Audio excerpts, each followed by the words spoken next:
they've spent all their time trying to clarify and reconcile these contradictions and this incoherence. Carney is getting humiliated in Australia. Welcome back to Moose and Loose. My name's David. Today we've got Carney humiliating himself, flip-flopping on his stance regarding Iran. We've got CTV calling out his Brookfield dealings. Unbelievable. Yeah, I know. I'm surprised too. I think this is the first time ever. We've got a bunch of updates on the conflict over there. We've got some other stuff. Let's jump into this. We've got this one here. Bank of Canada Deputy Governor Sharon Kozicki told an audience in Oslo that interest rate hikes might be necessary. Many people find it surprising or counterintuitive that at times monetary policy needs to be tightened when the economy is weak. Stagflation. Thanks, Carney. Thanks for nothing. Moving ahead, we've got rising grocery costs forcing Canadians to cut meals and rely on credit, survey says. That's right, people are using credit cards to be able to afford food now. Meanwhile, we've got Pierre Poilievre doing his tour here. Some more photos coming from London. He's in Germany right now as we speak, but more speeches to business leaders, and this camera quality here is excellent. I don't know what kind of camera they're using, but excellent lens on here. This is a good look here. This is a very good trip for Pierre Poilievre.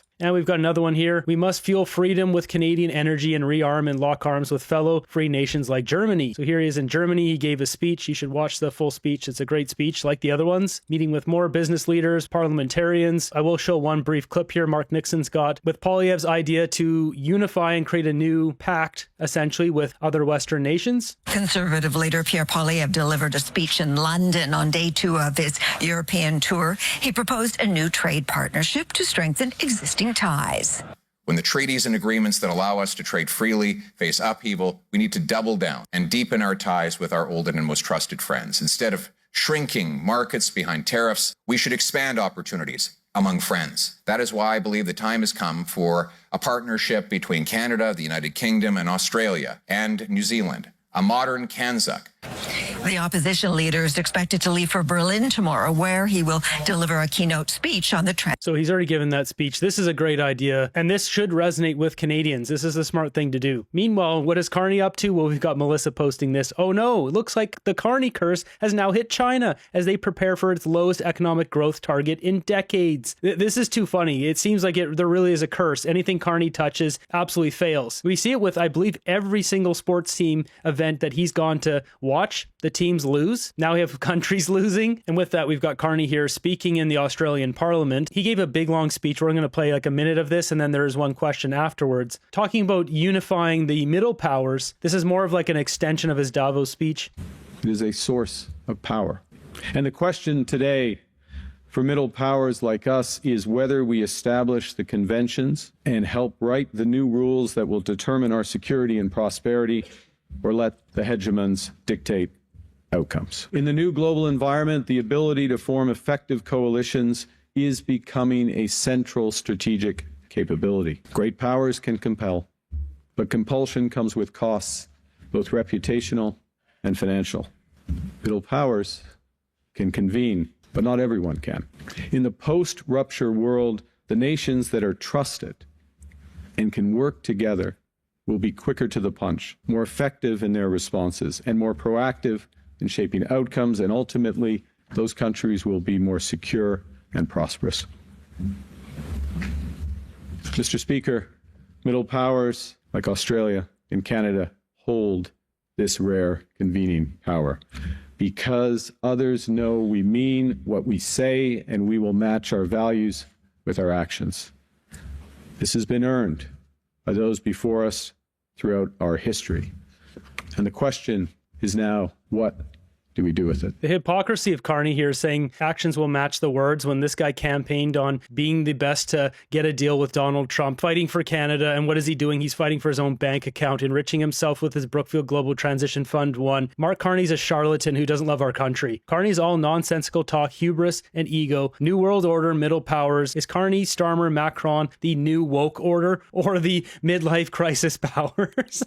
The Three Stooges. You know, you got to give it to at least a little bit to Macron. I'll show you a little later, but they're sending out the French aircraft carrier to Iran. Mark Carney can't seem to decide which side of the fence he's standing on here. And that's what we have today. Mark Carney is just humiliating himself. We've got Carney won't rule out joining U.S. military action against Iran, when the other day he said the exact opposite. And then the day before that, he said he supported Donald Trump on this. And if you look on X here, his base are freaking out about it. We even got CTV putting this out. Canada won't rule out military participation in in the Middle East conflict, PM Carney. Shreeti's posting this. Does anyone know how many Mark Carneys exist in Canada? Carney says Israeli-U.S. strikes on Iran inconsistent with international law. This is on March 4th, and you can see also on March 4th, Carney won't rule out Canada joining U.S. military action against Iran. This is embarrassing. Carney is so weak, so wishy-washy, he can't pick a lane. And here we have him standing with PM of Australia, Albanese, getting questioned on this. You've said that Canada will not participate in U.S. military action in Iran. So can you definitively say that's going to remain the case, even if hostilities broaden, escalate, or are prolonged? You've asked a fundamental hypothetical in a conflict that can spread very broadly. Today's events, recent events, point to that. Fundamental hypothetical? It's a very reasonable question. So one can never categorically rule out participation. We will stand by our allies when it makes sense. There's a distinction between the offensive actions that were taken and are being taken by the United States and Israel, that were taken by them without consultation with Canada, with other allies, and consultation. Why would they consult you and your government, Carney, when you just got into bed with China? The Canadian government can't be trusted. We're not party to those actions, but we will always defend Canadians. We will always stand by and defend our allies when called upon. His supporters do not want Canada to support Trump or the conflict over there whatsoever. Him saying that he's going to drop at least a couple points in the polls. This guy's all over the map. Will he send rainbow flags and tampons? I don't know. The tampons might be Trudeau's contribution. What else is coming out of Australia is this. Canada, Australia signed new agreements on critical minerals. This is likely tied to Rio Tinto because obviously this is good for Mark Carney's net zero agenda and his own bank account. Doesn't really say much in that article. And we've got Mark Carney getting humiliated on CTV, them actually calling out his connections to Brookfield. Maybe somebody watched one of my videos from India this week. There's been like 3 of them I've called out direct conflicts of interest. Talked about our dependence on great powers and sometimes even individual corporations. What did you take away from that? I think it's quite interesting that the latter, that when he said, it depends on great corporations, I thought, boy, wasn't he the chairman of Brookfield Assets? And a lot of these deals do involve his former company. But at the same time, clearly he was sending a message to the United States and to Canadians that perhaps we have been overly dependent on that one trading partner. Clearly, whoever this is speaking, I don't know who it is, but they know that Carney's company is involved in these deals that Brookfield's teeing up on his trade mission here to India. It's against the law. He's breaking conflict of interest law. I think it's 3 of the laws he's breaking. And that the only way to ensure survivability for a country like Canada is to be diversified. And I don't think that people disagree with that. I think where he has more trouble and probably why he didn't have his presser in India is how does he sort of square everything with saying, we want to have forged relations with Australia, which seems to be a safe bet, but equally continue to have relations with China and India, who are more problematic. He hasn't really dealt with the fact that we've had foreign interference in our elections through China. He hasn't really addressed he sort of sidestepped the previous concerns we've had with India, or at least that Mr. Trudeau had with India regarding state action violence in Canada. Yeah, it's because he's making profits off this, so he doesn't care. He doesn't care about us as a nation. He doesn't care about the people of Canada. It's all about boosting his fund in Brookfield. It's a bit of a tricky space he's treading, simply because, while on the one hand he wants to stay away from the great power of the United States, or have a little bit more distance between that, it's forcing him to have more relationships with some trickier countries. I've never been so embarrassed to be a true-born son of Canada. We also got conservative Michael Chong on CBC exposing Carney's flip-flop. Carney trying to offer a more nuanced position, or is he contradicting himself? Michael Chong is the conservative foreign affairs critic, and he joins us now. Thank you very much for joining us today, sir. What is your assessment of the Prime Minister's response to the American and Israeli-led airstrikes in Iran? Well, I think it's at its most basic contradictory and incoherent. The Prime Minister has said 2 things at once. He has said that they support the U.S. acting. In other words, that he supports the U.S. airstrikes that have led to the removal of the Iranian regime. And at the same time, the government has called for a cessation of those airstrikes. They've called for a ceasefire. He has said that, in his view, all parties need to uphold international law, while at the same time indicating that his government supports the airstrikes, which, in his view, are inconsistent with international law. So the government's all over the map, and it's really confusing to figure out what exactly their position is. This is humiliation nationwide here. Carney is humiliating himself. All he had to do was pick a lane and just stick in it. Instead, he's jumped back and forth numerous times here. Nobody knows where he really stands. It just makes him look weak and not like a prime minister. What position do you think the government of Canada should take in this moment? Well, I think they should take a twofold position. First, it should clearly articulate, as they did initially, that they support the airstrikes that have led to the removal of the Iranian regime. And secondly,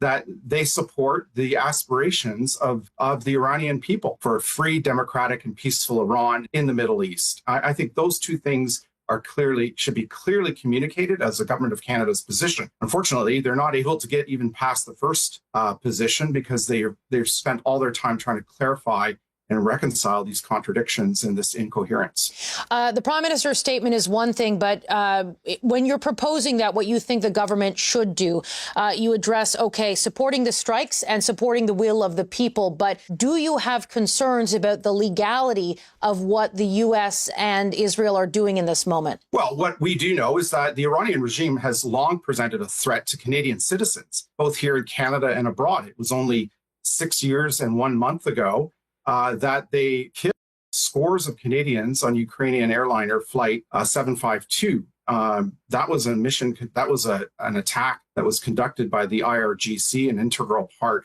of the Iranian regime. There have been many people here on Canadian soil in the Persian community that have long been afraid of Iranian agents operating here in Canada, threatening them. There's been reports of people masquerading around as security officers of the Iranian regime. And so there's long been a threat to Canada and to Canadians. And that's why the previous Conservative government realized this threat and decided in 2012 to effectively call for regime change by cutting off all diplomatic relations with the Islamic Republic of Iran at that time. Not only that, but the fact that they've wiped out 35,000 of their own citizens protesting against the government. Is that illegal? A speech of Marco Rubio from 2015 is going around on X, and it's excellent. Him talking about how Iran, and this is back 2015, so we're talking 10 years ago, 11 years ago, if Iran is able to get nuclear weapons, then you're essentially going to have this crazy person in control of so much power that you can't go into the country and clean it up. You can't do that because the risk of retaliation is so big. He makes the link to Kim Jong-un and North Korea, and essentially we have a crazy guy up there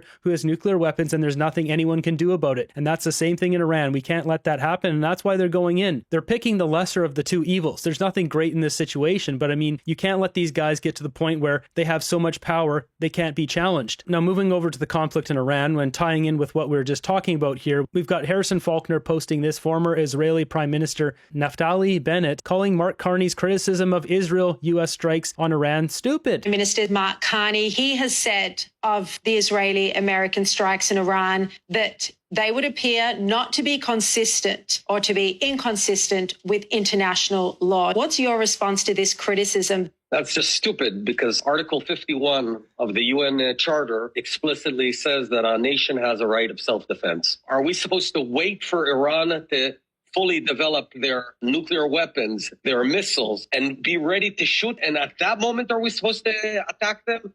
Or an hour before or a week before? What we're doing is self-defense. This is called self-defense. Preventing from a genocidal, crazy Islamist regime acquiring a nuclear weapon is flat self-defense, and that's exactly what we're doing. This is embarrassment on another level. I mean, this is on Australian news. He's getting called stupid. Flip-flop Carney, can't pick a lane. We've got this one here, Iranian Navy ships destroyed by the U.S. A whole bunch of them. We have Donald Trump releasing footage of one of them getting taken out. Yeah, that's game over right there. Moving ahead, we've got breaking. Qatar is set to fully shut down natural gas liquefaction today. Two sources close to the matter say restarting the LNG here process would take 2 weeks, and it would take another 2 weeks to reach full capacity. Likely going to see higher prices here because of the conflict in Iran. Jumping ahead, I thought I'd share this. CTV sharing, has the US ever assassinated a world leader before? That's what they're putting for the Ayatollah, this murderous monster that just in the past month has annihilated 30,000 people. Of his own citizens. That's what they put. And I like this reply here from Jade. It says, calling him a world leader without mentioning he was designated as a terror lord is pretty big omission. Yeah, so much for a world leader. We've got Iran launching missiles from its underground missile cities without pads or standard equipment.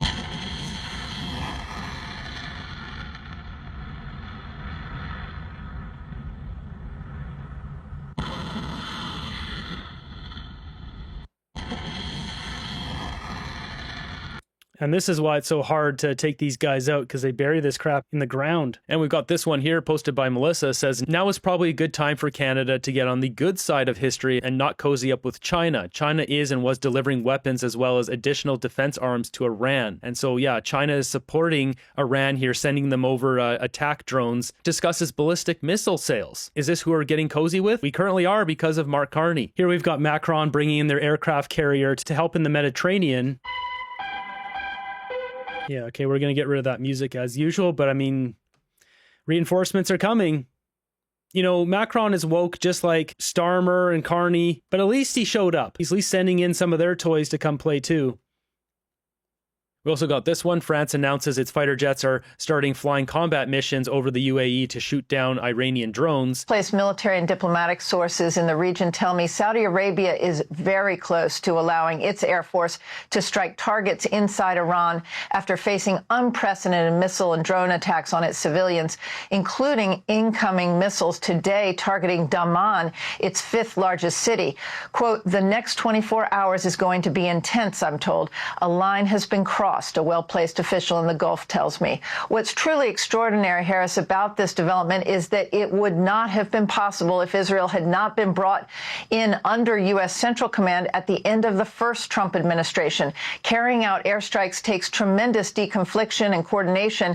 CENTCOM used to be attached, Israel used to be attached to the European Command due to sensitivities with the Arab states that did not recognize Israel. That changed with the Abraham Accords.